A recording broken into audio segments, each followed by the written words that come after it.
Bismillah ar-Rahman ar-Rahim. Assalamu alaikum. Sayyid FAROOQ Hassan is back with a new episode of Sky is the Limit. Today I have a very interesting personality sitting with me. He has been a decorated civil servant. Wherever he has served, he has left a mark in a very positive way. People still remember him a lot. But right now, instead of leading a retired life, he is again in public service.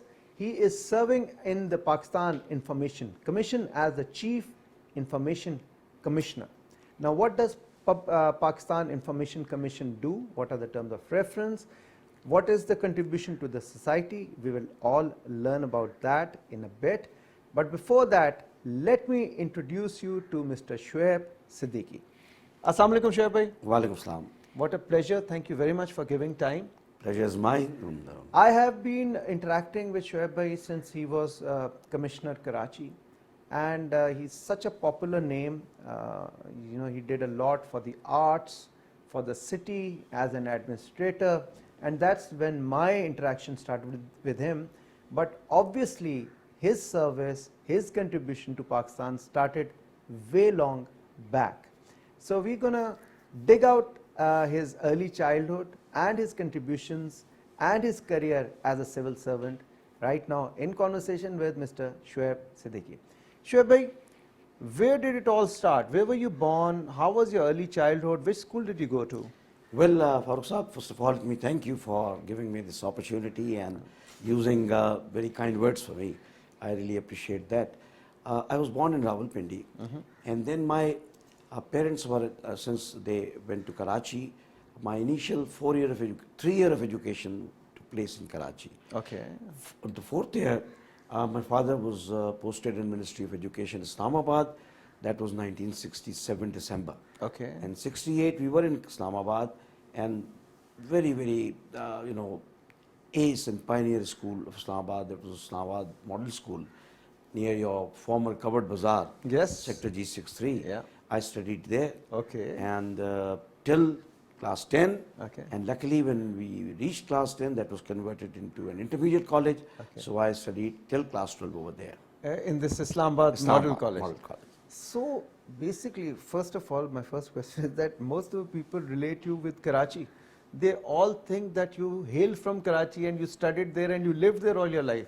This is a surprise for me. Well, I always say that I'm a Pakistani. Yes. And if somebody asks my sect, I say I'm a Muslim. Wow. Because of various reasons, you live in various cities, and all cities are ours.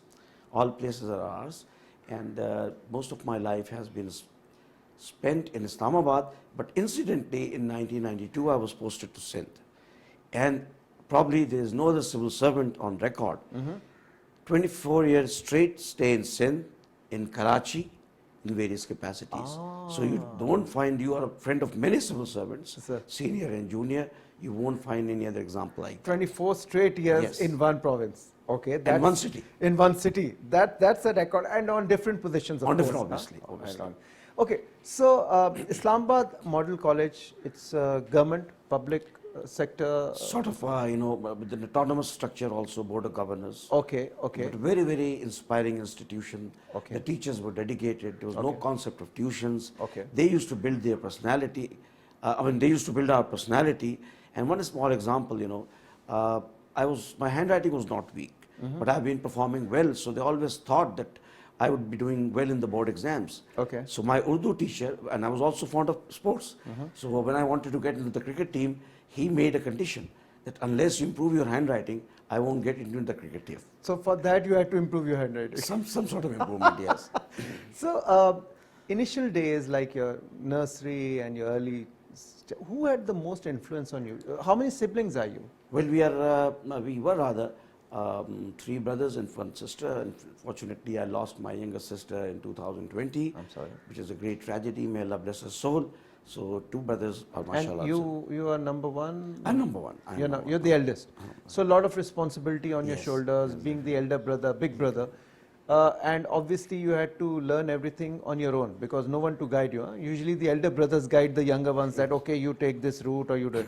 You had to carve the way for your younger siblings. That's right. But my parents were all They were involving. Yes, very much, tutoring us, telling us, teaching us, guiding us, Okay. having very indirect impact, positive impact on the personality. An example to quote, my father was an English literature student, and he went to Leeds in 1960 to do masters in English. Now, during my junior school, I developed some stomach ache. And in those days only this polyclinic, the famous polyclinic, which is Federal Government Services Hospital, used to be the facility for in Islamabad. So he took me to a doctor, the physician, who, after giving me certain medicines, said, I'm sure that you would not be smoking, but if you, please don't do it during these days. Before I could say anything, my father said, well, Dr. Saab, I went to England in 1960. English ladies used to offer me cigarettes. I never smoked. And I'm sure my son would never. And that impact, and I never smoked. So he had that confidence in you, and Yeah. you had to live up to that Yes, confidence. So, so your father and mother were the initial personalities who inspired you in your early childhood? Me and my siblings also. Okay. And how were you in studies? Were you a bright, intelligent student who was studious, bookworm, or you were the kind of person who would, do all the extracurricular sports, debates, poetry, and good in studies, and the teacher's pet? What kind of a student were you? Well, I try to be a person who is, good in multitasking, right from my childhood, Allah's kindness, So in studies, I was, alhamdulillah, it's a matter of record, I was very good.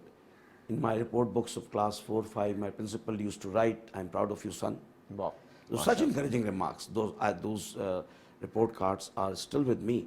So, I performed well, every subject very well, mashallah. And teachers always took pride in me. And whenever parent-teacher meeting used to be held, my parents used to go happy and satisfied. So, there used to be Sargoda board in those days for metric or secondary school examination. There was no Pindi board at that time, no Islamabad board. So I got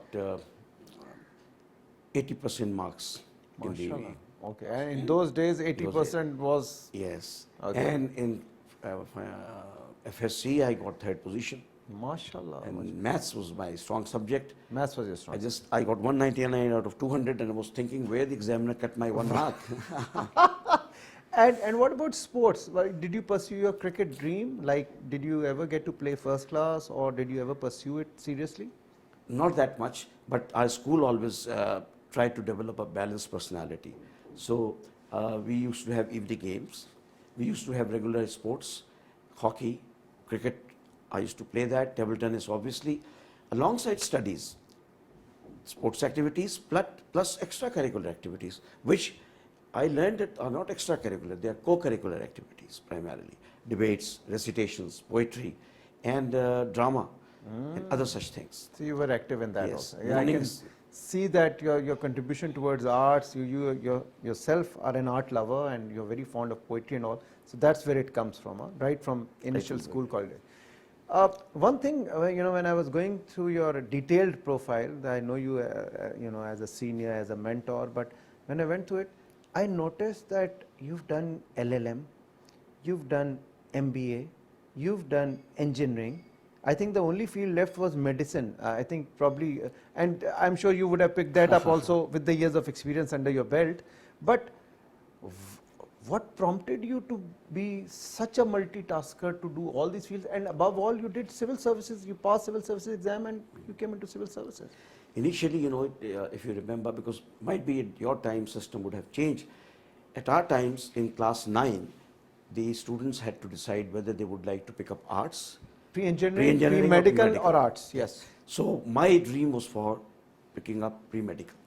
Okay, it's a very interesting industry, yes. Because I wanted to serve humanity. Okay. And if you talk well with patients and people, most of their problems are alleviated at that time. Yes. Through that means, they get comfort. So I took up biology first. Okay. But I was told that there are about 40% marks on part of diagrams in biology relating to human parts and various organisms. My drawing, unfortunately, was not very good. And the only subject in which I ever failed was drawing. Drawing in when once in the class, the teacher came and said, draw some vegetable. And I drew it. He gave me 10 marks less than the passing marks. I said, this is injustice. Okay. But I had that worry that you're not would good disturb me in my performance in the exams. So I switched on to engineering. So your theoretical side was good, or much better, or okay, but your But the drawing and drawing writing wasn't. and all these parts. And since you figured out that this would be an integral part of your medicinal studies. With a lot of marks weightage, Ah, okay. So that prompted you to give up medicine. And take civil engineering, pre-engineering, where the drawing was with instruments and You it has could to be use a good. scale or a Scale and compass or compass and something. all that. Okay, all right. So that made me pick up pre-engineering, and then again FSC pre-engineering. Okay. And thereafter I landed in the University of Engineering and Technology, Lahore. And getting in that university was very difficult in because those there were days. very few universities at that time. Yes, and the merit was very high Very and high, yes. very, very And transparent civil system. used to be at number 1. Ah, okay. So you did your 5 years of engineering from 4 years. UAT, 4 years, 4 years 4 years. from UAT Lahore. Lahore, that's right. Okay, and after that, obviously, so when you were growing up, you had any ambition that I want to become an engineer? You mentioned you wanted to Initially become a doctor. Doctor, yes. Okay, so when that changed and you went into pre-engineering, so you must have thought that, okay, now I will do my engineering, become a successful engineer, get a job or something like that. That was your dream? It was basically, in probably 3rd or 4th year, I developed a desire of being a civil servant. Ah, 3rd or 4th year of engineering? Yeah, I met Mr. Umar Afridi, who was Commissioner Lahore at that time, very stalwart person, whose son is now Judge of the Supreme Court of Pakistan. Okay. So, he inspired me, he impressed me. So I said I should go for CSS also. And I asked him at that time, during my student life, he said, well, that's a question mark. The reason how I got in interaction with the Commissioner Lahore at that time was that I got elected as President of the Students' Union of the UET, Okay. which was an honor also. So that's how, and I got very good marks in the engineering, probably in the top zone. So, but then after, as you said earlier, after joining CDA immediately in Islamabad and working on the cabinet block, where you might be visiting off and on. Yes. I used to prepare for my CSS exams, and in 1983 exams I appeared and got selected into the CSS, starting my training in 1984. So you finished your engineering, you got good marks, you got a job in CDA, you started working, you started interacting with the government functionaries, and then that fueled your already the desire that you had to do CSS, and then you gave the exam, you passed. Obviously, you would have. Did you have to study a lot, like 24 hours, 24/7? Look, FAROOQ sahab, I have not always been a bookworm, as you just mentioned.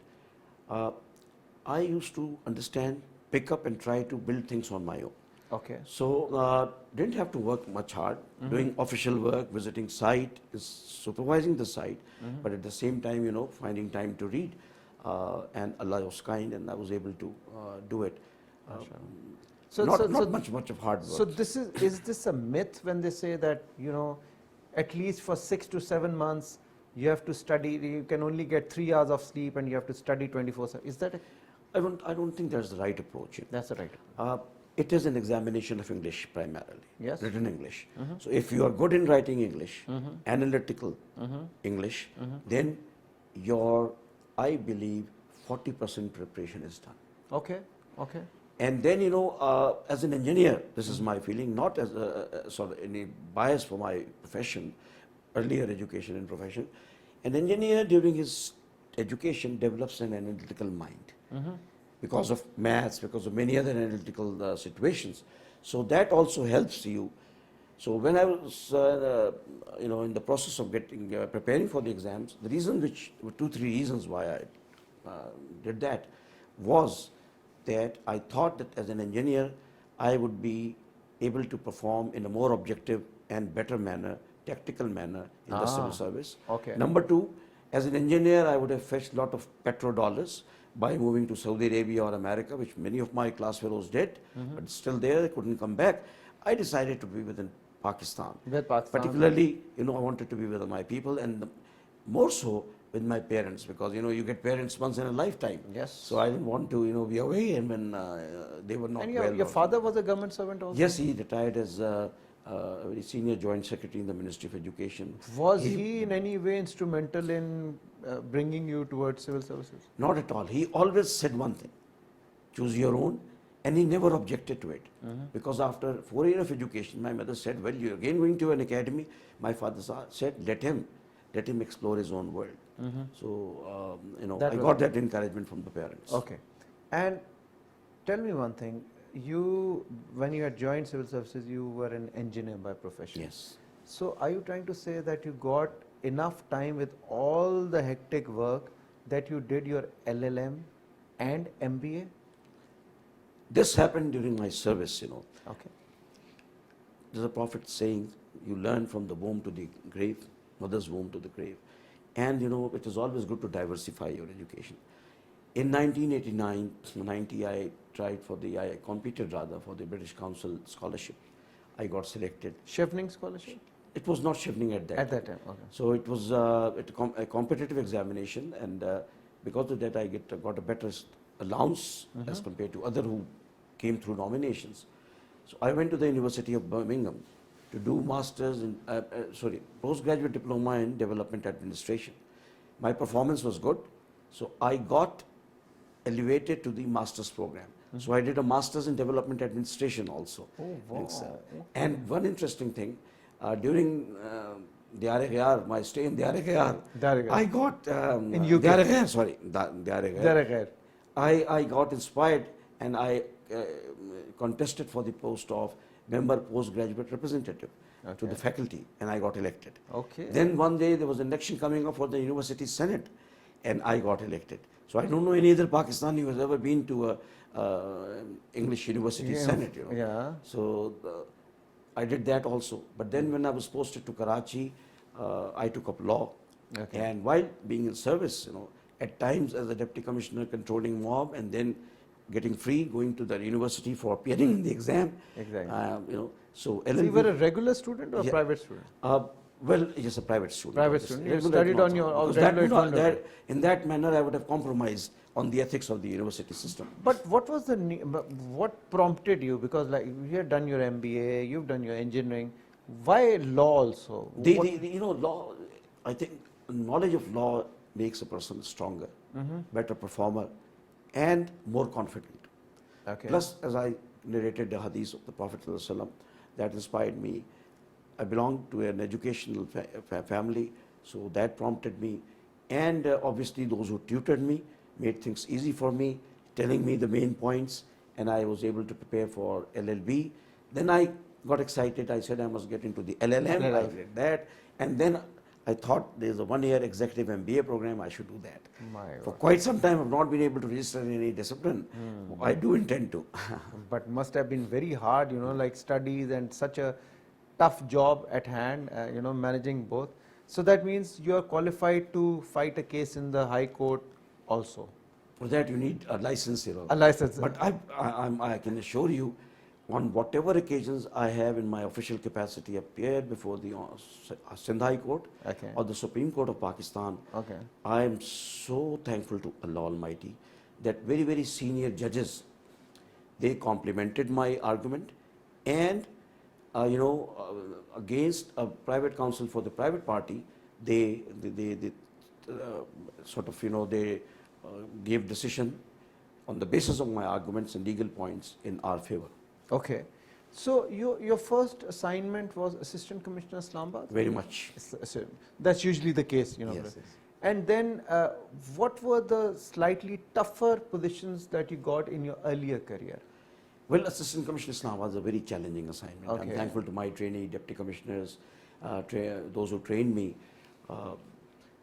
because something happened elsewhere would have been noticed much later, because media was not that strong at that time, and was not that vigilant or you only had one channel. Yes. So in Islamabad, everything was visible. All foreign channels and media persons used to be here. So a crowd of 15 persons in the Para Chowk would have mattered. 50 persons moving towards the Embassy Road would have mattered a lot. So there you had to be more vigilant, more careful, and more vibrant. Okay, okay. And then from Islamabad, you went to some other province, or you stayed here? Well, 90, I was here as AC under training in 1986. 87 to 89, I was assistant commissioner. Then I served as director of People's Program.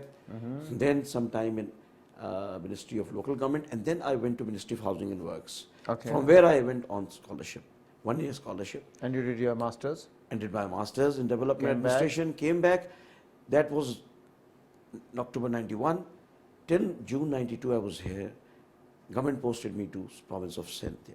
So 92 you got posted to Sindh, That's and that's where the 24-year-long stint started. Couldn't have imagined even, you know. Couldn't have imagined. And then you served at different positions, deputy commissioner, and then chief commissioner, Karachi, and that was the post which, Provincial secretaries also, yeah, directors in the development agencies, metropolitan corporation. yeah. And those were troubled times in Karachi Very much. in terms of law and order. Karachi was evolving, changing, not probably for the best, but it was changing. Things were taking a different turn, and you were at the helm of affairs. So I'd like you to talk a bit about Karachi in those days, and what were the main problems, and how were you able to counter all of them or some of them? We'd like to share your thoughts on that, but before that we need to take a short break. A very, very interesting conversation, and especially people who are residing in Karachi now or all over Pakistan, they know Shoaib Siddiqui very well. He's going to share the insights of his tenure in Karachi in a short while. Welcome back to Sky's the Limit. I'm in conversation with Shoaib Siddiqui Saab, and we are going to talk about his stint in Karachi. 92 is the year in which he got posted to Karachi. Shoaib, you moved to Karachi as what? What position? What role? Well, first I went there as Deputy Secretary Food and Cooperation Department. Okay. The KMC mayor was, the KMC council was dissolved. Okay. So they posted officers as directors in the KMC. Okay. From 92 to 96, I remained director land, director administration, director octroi in the KMC, and was able to perform a lot for that organization. Okay. That's the mother organization for Karachi. 96, I got into KDA and Karachi Development Authority. From there, I went to District Central as Deputy Commissioner in 97. DC Central. Yes, one of the most people. Yes. DC many South, people, DC Central. And Central in those days, people used to be very careful before intending to go there. Then as DC East, then I was Director Protocol, Government of Sindh, and then Deputy Commissioner South. This takes you to 2001, So you served as DC in all Central, East, South. Three districts, which is a record, I believe. So far, no officer has served in 3 districts of Karachi. And a lot of challenges. And a Deputy Commissioner does not have a gun. Yes. And he has to tactfully handle people. Karachi is a city of opportunity, other opportunities. Karachi is a city of lovely people, speaking lovely languages, having great sects, great feelings of religion, and in their own way. Plus, there's a student city also. Any problem that migrants and whatnot, immigrants, illegal People immigrants. from all over Pakistan go to Karachi. Yes, Yeah? yes. From Lahore, Pindi, Quetta, you name it. From all the areas that is there. Yeah. And it is a very lovely city, accommodating city. Unfortunately, with the passage of time and Western interests have,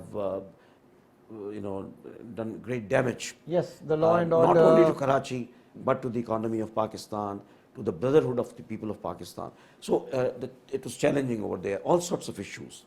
But then Allah was kind, and I was able to handle wherever I went and served. I was able to rather gain public confidence. When you gain public confidence, and when you find them that they think that you are a person who can be trusted, number one, who does not have, by the grace of God, any scar on your dress, meaning on your morality. Yes. Then they trust you. They give you chance. And that was my strong point, which helped me resolve very, very sensitive and serious situations. Maybe it's related to students, religious organizations, political parties, or business community, or any other issue. And even the civic services matter, because that is a great problem in Karachi, development and maintenance of Yes, civic services. yes.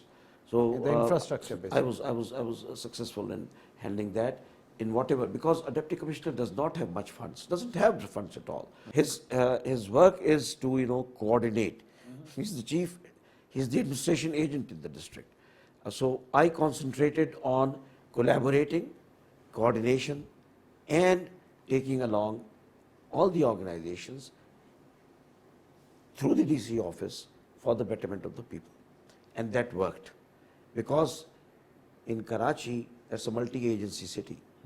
Every agency is responsible for its own area, for creating problems for good administration, and obviously an integrated development plan. So if you hold the hands of all the organization leaders, such as government organization leaders who are responsible for cities' work and development, then the effort is complemented, and you are able to get more results and better results. Yeah. So what I've noticed is that in Karachi you have a lot of strong stakeholders, groups, pressure groups, and to manage them all at the same time in an amicable way that everyone remains happy and contributes to the growth of the city is a Herculean task. How did you manage to pacify all of them at the same time? Well, that was, as I said, being good, Listening to everyone? listening to everything. Listening is very important here. You have to be patient. You have to enable them to air their problems and issues, and then start resolving things. That way I was able to save lives, alhamdulillah. Because, the administration, what it does, at times it is not visible to people. Because what is visible is a law and order situation. Yes. But if you are resolving an issue between two die-hard components of the society in your room, in your office, That's the not dividends visible. are only, known to you. Yes. So that effort, That and you were when able people to. trusted, parties and student groups and religious groups having poles apart thinking were able to agree upon some sort of resolution to move forward. Yeah. So, hard work. I didn't see the watch, I didn't see the clock, and without letting it to be, Day or night, you just- yes, for the comfort for my comfort, I said no. It's service before self. Our Father of the Nation said this, and another point was accessibility. Every call I used to You would respond to. attend. Okay. My mobile phone. There were few mobiles at that time, 97, and it used to be open 24 hours. Wow.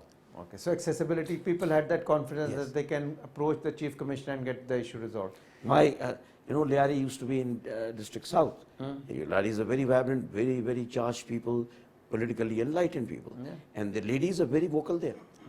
They developed so much confidence in me. They used to tell water board officials and KMC officials, well, if you don't do, I'm going to my deputy commissioner.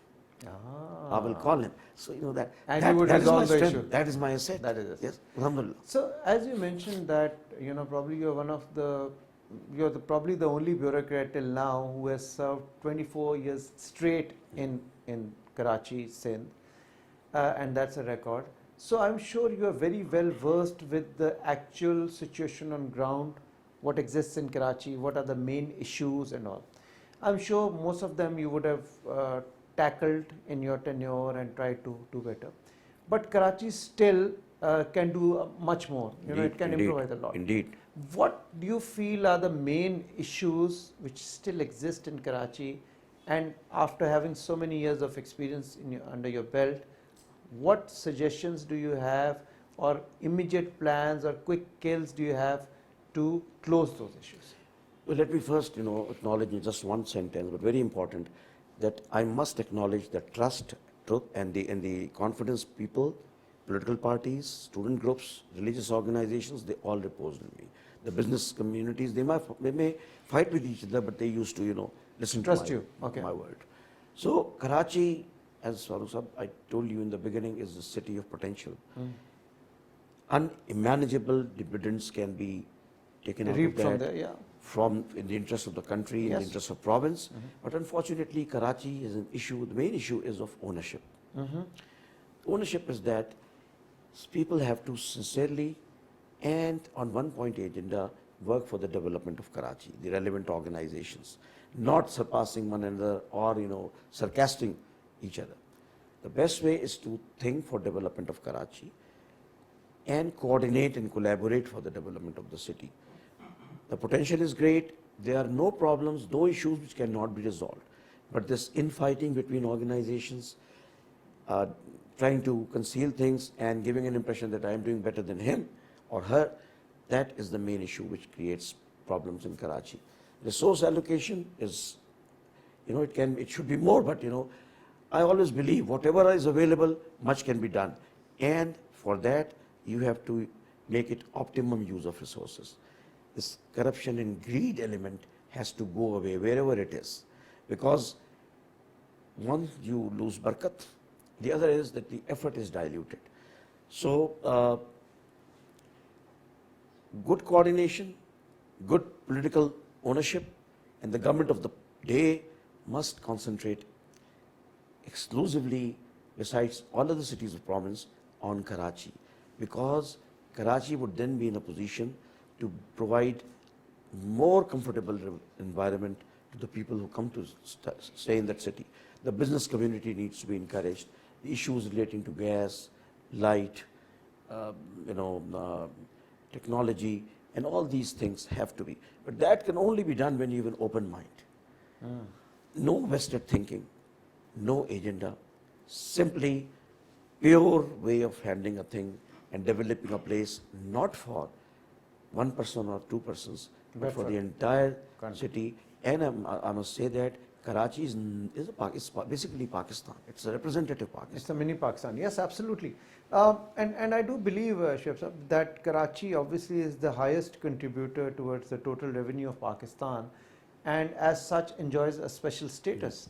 And I think special focus should be on to improve the infrastructure, the law and order and everything, so that it becomes a city where people would feel comfortable and free to do business and to live life in a much better manner, for that matter. And I think successively, yes, a lot of work has gone in. A lot of every successive government has tried to put in their share. But again, the room to improvise remains there. Very much. And we need to speed track that. There is a lot of potential in exports, in other manufacturing areas. It was very painful when we came to know that people from Pakistan go to Dubai to interact with foreigners because they didn't want to come because of various issues which you highlighted.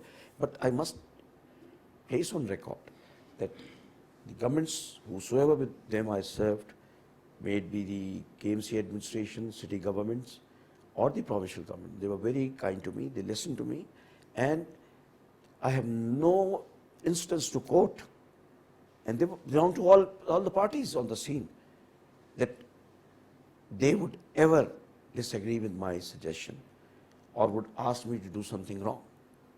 This I would like to place on record very clearly. And the only thing is that a generous understanding at the top level between various parties, between various groups is needed, focusing only on the development of Karachi for the larger good of the people of Karachi, people of Sindh. Karachi is part of Sindh, capital of Sindh, and for the people of Pakistan. On the whole. Great. So coming to the later part of your service, you served as a Secretary Planning Division also, Secretary to Faki Motsib also, and a lot of other senior National Security Division also. What is the role that you enjoyed the most, throughout your service? Which would you say is the role which was the most closest to your heart, and you were able to exercise all your capabilities and deliver the most? Again, I'm not a very special person.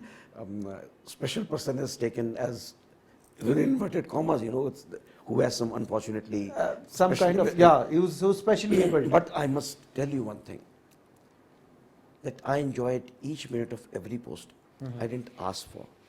And Allah has been kind, and the government's trusted me and they gave me assignments. And I enjoyed each moment. I tried to deliver to the best wherever I was.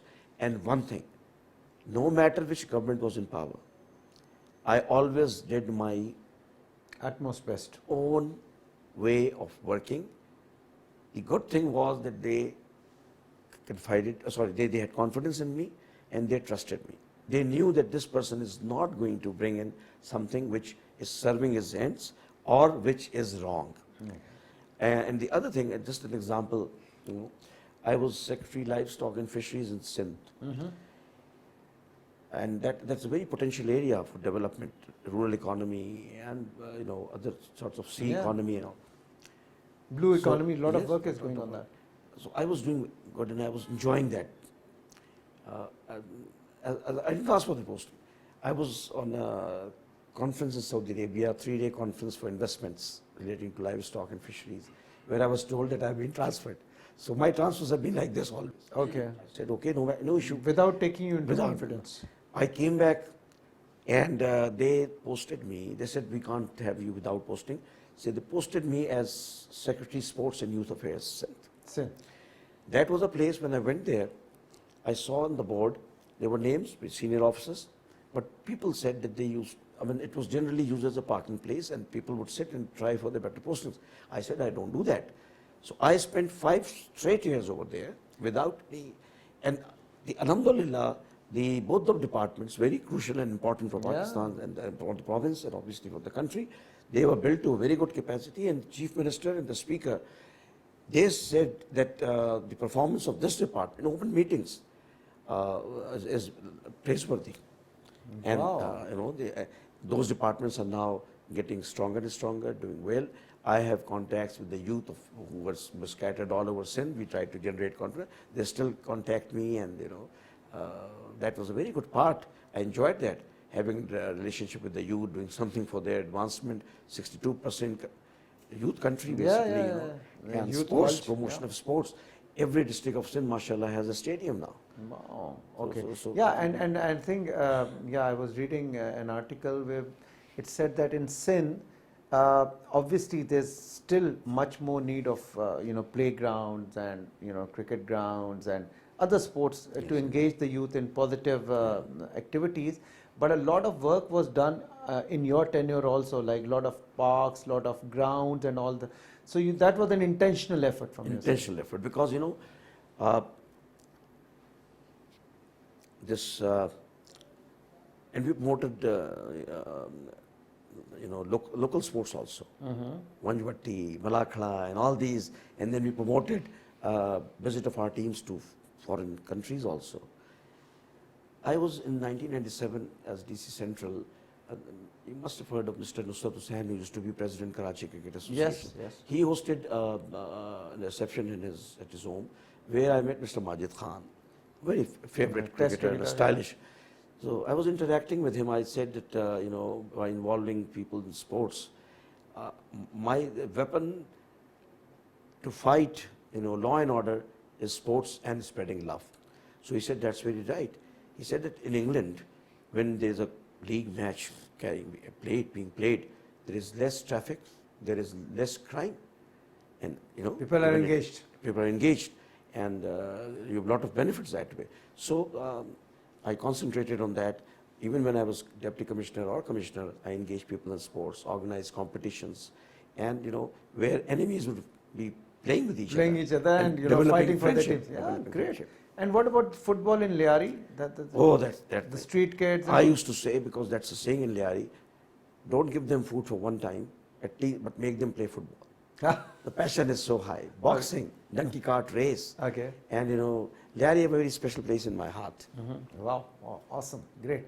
So, such an illustrious career, and then obviously it came to an end. You retired as a Federal Secretary in grade 22. That I'm sitting in your office in Pakistan Information Commission. You are the Chief Information Commissioner. Now, I was just going through, briefly skipping through the information. So basically, when I was skimming through the information, RTI, the right to information, there's a lot of articles on it, and that it was opened up, and now people have a right, public has a right to gather, understand certain information which might have been termed as classified in previous terms, tenures. What exactly does Pakistan Information Commission do? What are the terms of reference? And what is your role as the Chief Information Commissioner? Well, Pakistan Information Commission is a very important organization, statutory organization, and it is an organization which is created under the Right to Information Act, which was passed by the Parliament in 2017. It stems from the 18th Amendment passed in 2010 when Article 19A of the Constitution, right to know, right to information, was added to our Constitution. Internationally, the subject is very important. Sweden did it in 1766. 1946, United Nations started taking it up. Okay. And thereafter, all the various countries, rather 132 plus countries, have adopted this right to information laws. So, Pakistan Information Commission is an organization, statutory organization, comprising one Chief Commissioner and two Information Commissioners, who provide access to information regarding federal government offices and ministries to the citizens of Pakistan. Any ordinary citizen? Just a letter or a mail at rti.gov.pk, and we take it as an appeal. For that, first they approach the department. If they don't provide them information within a stipulated time of 20 days, first 10 days and then another 10 days, then they can come to us in appeal, no charges for that. We get the information from the organization and give it to the appellant.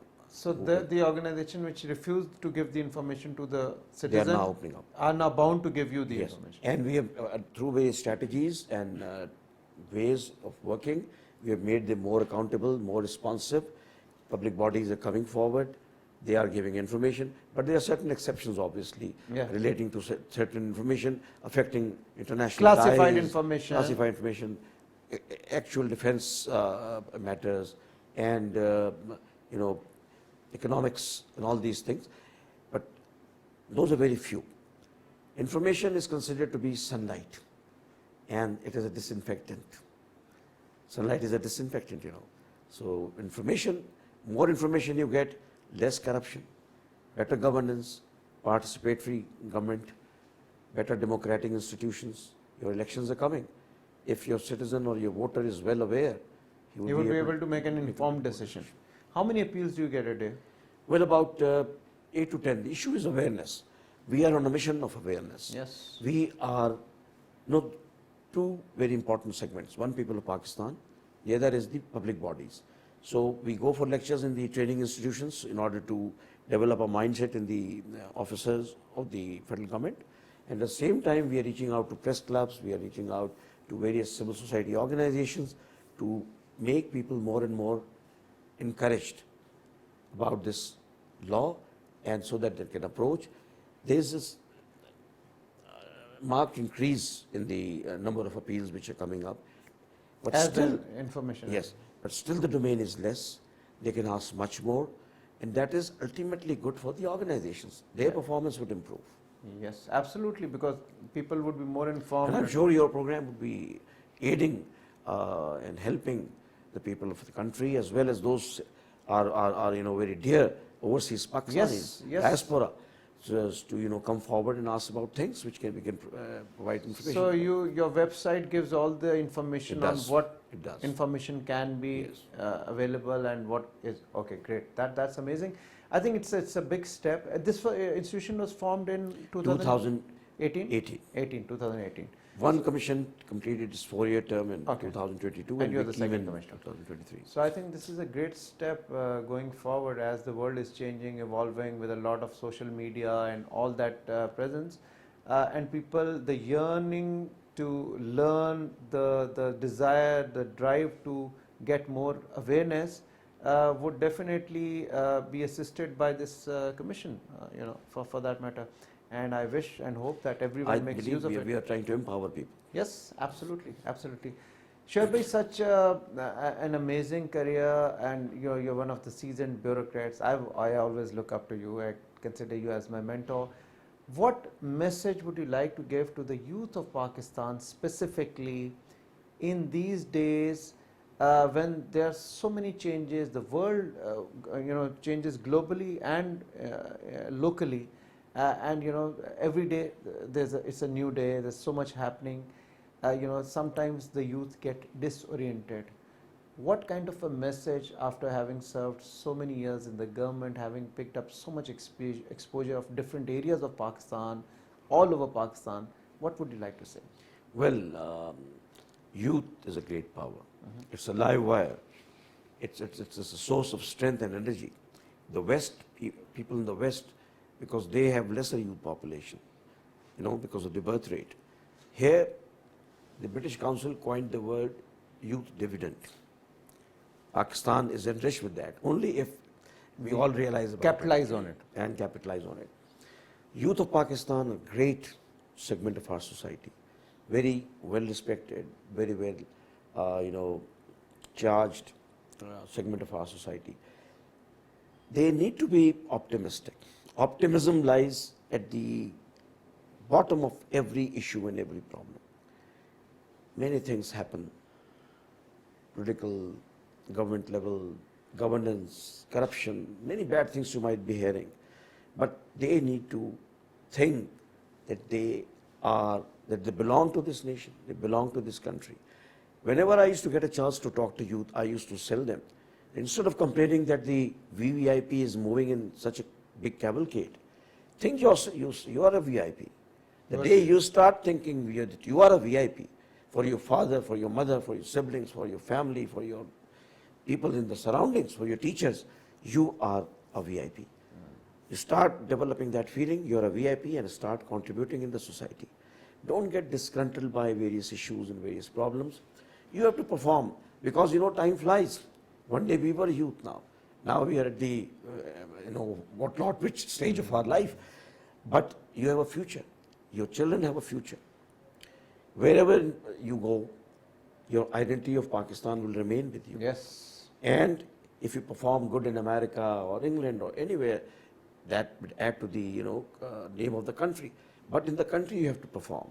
Don't get bogged down by the working systems or arrangements. The change has to come from yourself, from inner self. And I think despondency has to be given up. Optimism, it is possible. I'm not saying that just because I would never say a thing which is only rhetoric. And not practical. Yes, it is possible. Every youth is capable of a lot of power and bringing a lot of change. Start doing it from within yourself, from within your surroundings, and in the area nearby.